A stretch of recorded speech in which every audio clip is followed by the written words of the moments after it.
Tahimik pero sobrang ingay ng pangalan ni Kim Hae-yeon ngayong 2026.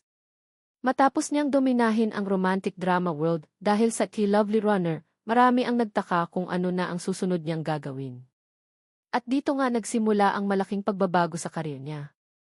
Imbes na manatili sa image na cute, funny, at lovable lead actress, pinili niyang sumugal sa mas mabigat at mas madilim na genre.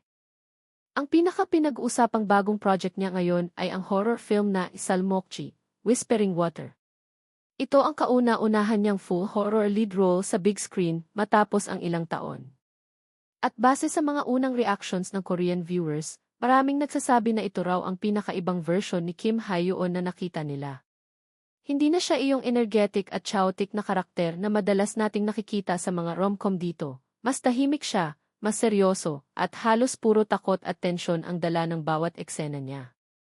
Sa pelikula, gumaganap siya bilang isang producer na napupunta sa isang misteryosong lugar na may koneksyon sa isang water ghost.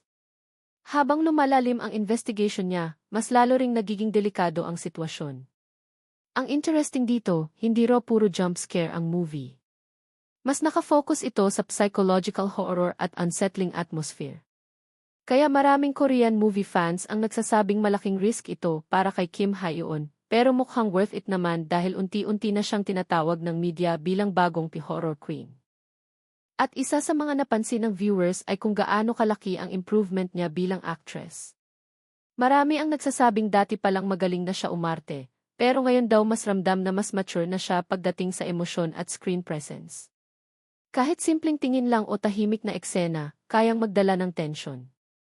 Bukod sa horror movie na ito, sobrang busy rin ang schedule niya ngayong taon.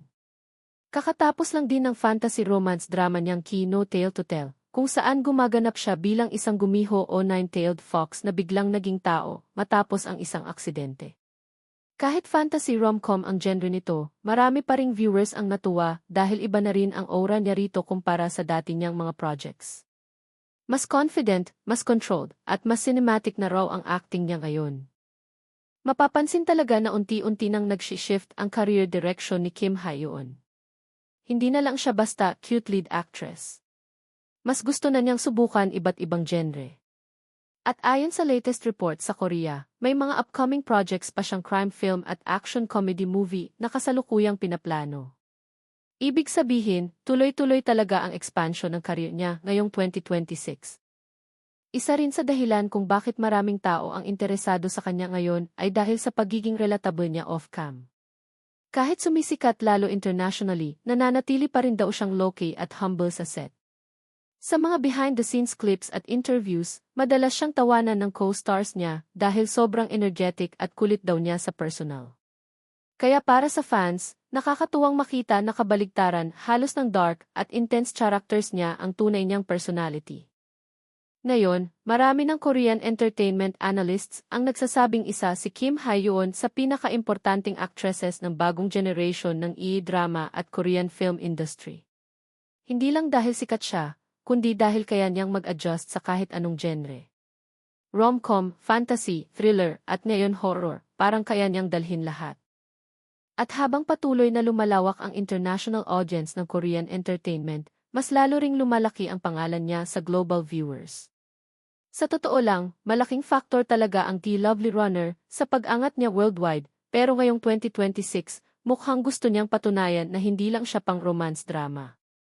Gusto niyang makilala bilang actress na kayang mag-transform, kahit anong role pa ibigay sa kanya. Sa dami ng bagong actors at actresses na lumalabas taon-taon sa Korea, mahirap manatiling relevant. Pero sa kaso ni Kim Hae-yeon, parang lalo pa siyang lumalakas habang mas risky ang mga project na pinipili niya. At base sa reactions ng fans at Korean media ngayon, mukhang ito pa lang ang simula ng mas malaking chapter ng career niya.